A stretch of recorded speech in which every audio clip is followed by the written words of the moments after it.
Hello बच्चों, last video में हमने chapter 3 playing with numbers of class 6 NCERT book के एचसीएफ और एलसीएम कैसे फाइंड आउट करते हैं वो सीखा था। और आज के इस वीडियो में हम कुछ वर्ड प्रॉब्लम्स डिस्कस करेंगे जो कि एचसीएफ और एलसीएम से रिलेटेड होती हैं। तो बच्चों, इनको समझने के लिए हमने कुछ क्वेश्चंस लिए हैं, जिसमें हमने पहला क्वेश्चन लिया, find the least number which when divided by 12, 16, 24 and 36 leaves a remainder 7 in each case।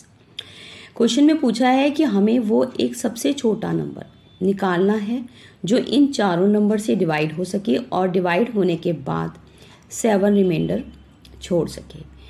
तो सबसे पहले तो हमें वो नंबर निकालना है जो कि इन चारों से डिविजिबल हो। अब डिविजिबल के लिए हम क्या करेंगे, वो नंबर जो कि चारों का कॉमन मल्टीपल हो वही नंबर ऐसा होगा जो चारों से डिवाइड हो पाएगा। तो कॉमन मल्टीपल निकालने के लिए हम एलसीएम यूज़ करेंगे।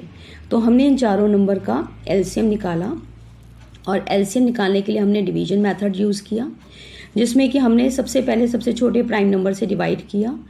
डिवाइड करने के बाद हमारे पास 6, 8, 12, 18 आया। फिर हमने देखा कि इसमें मैक्सिमम नंबर्स 2 से डिविजिबल हैं। फिर हमने 2 से डिवाइड किया, हमारे पास नंबर आया 3, 4, 6, 9। हमने देखा कि इसमें ज़्यादातर नंबर जो हैं अब वो 3 से डिविजिबल हैं। तो हमने नेक्स्ट प्राइम नंबर 3 लिया, उससे डिवाइड किया और हमारे पास 1, 4, 2, 3 आया। फिर हमने देखा 4 और 2 से डिविजिबल हैं, तो हमने फिर 2 से डिवाइड किया और हमारे पास आ गया 1, 2, 1, 3, जो कि अब फर्दर डिविजिबल नहीं है।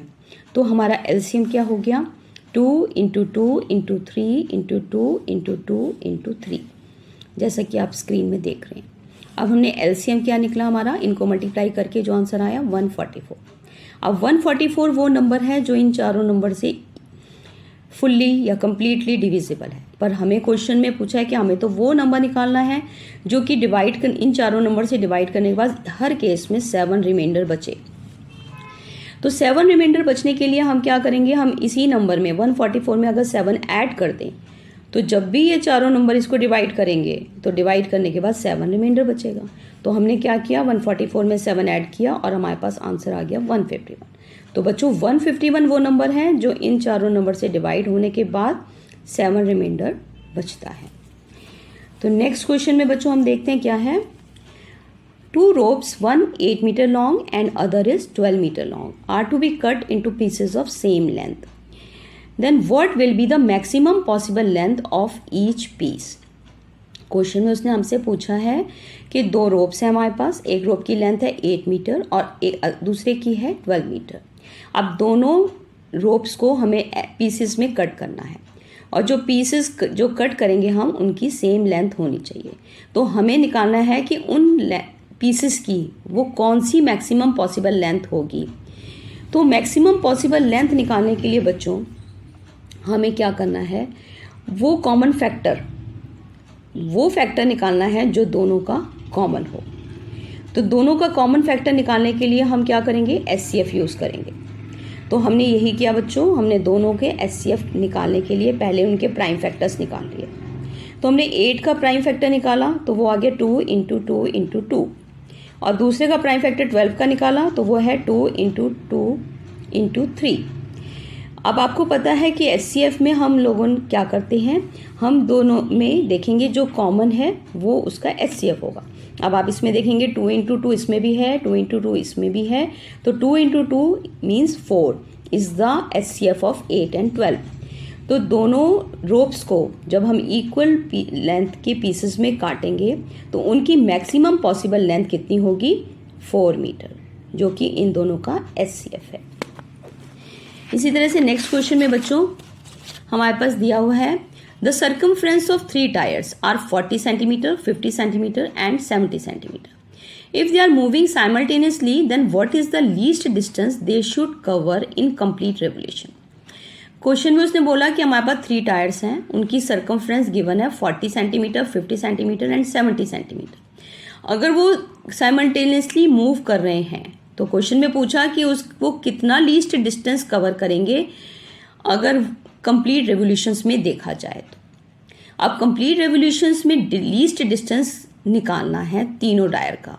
तो निकालने के लिए हमारे पास तीनों का कॉमन मल्टीपल नंबर होना चाहिए, जिससे कि हम तीनों के लीस्ट डिस्टेंस कंप्लीट रेवोल्यूशन में निकाल सकें। अब कॉमन मल्टीपल निकालने के लिए हमें इसको एलसीएम निकालना पड़ेगा। तो एलसीएम निकाला हमने प्राइम फैक्टराइजेशन करके, या आप कह सकते हैं डिवीजन मेथड से। तो हमने सबसे छोटे प्राइम नंबर से पहले डिवाइड किया, तो हमारे पास आंसर आया 20, 25 एंड 35। फिर आप देखेंगे इसमें मैक्सिमम नंबर जो है वो 5, जो कि एक प्राइम नंबर है, उससे डिविजिबल है, तो हमने 5 से डिवाइड कर दिया। उसके बाद हमने देखा 4 बचता है हमारे पास, जो कि 2 से डिविजिबल है, तो हमने उसे 2 से डिवाइड किया, तो हमारे पास आ गया 2, 5, 7। तो हमारे पास एलसीएम क्या बन गया, 2 × 5 × 2 × 2 × 5 × 7, जैसे कि आप स्क्रीन पे देख रहे हैं। इनको मल्टीप्लाई किया तो आंसर आ गया 1400 सेंटीमीटर। इसका मतलब ये कि 1400 वो लीस्ट डिस्टेंस है कि अगर तीनों टायर साइमल्टेनियसली मूव करे तो कंप्लीट रेवोल्यूशन में कवर करेंगे। अब नेक्स्ट क्वेश्चन में बच्चों हमें पूछा है, Renu purchases 2 bags of fertilizers of weight 75 kg and 69 kg.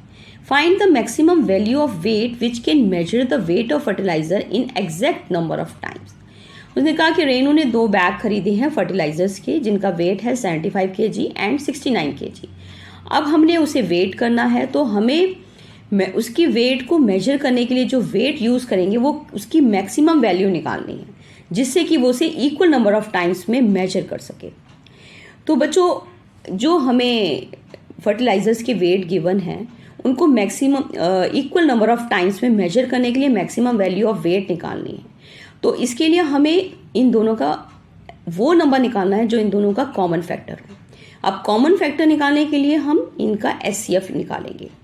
अब एचसीएफ के लिए हमने क्या किया, प्राइम फैक्टर्स निकाले 75 के, जो कि हैं 3 × 25 को अगेन वो किया, फैक्टर्स निकाले, तो हमारे पास आ गया 3 × 5 × 5। सिमिलरली हमने 69 का निकाला तो आ गया 3 × 23। अब आप देखेंगे सारे प्राइम नंबर्स हैं, आप आगे फर्दर डिविजिबल नहीं है।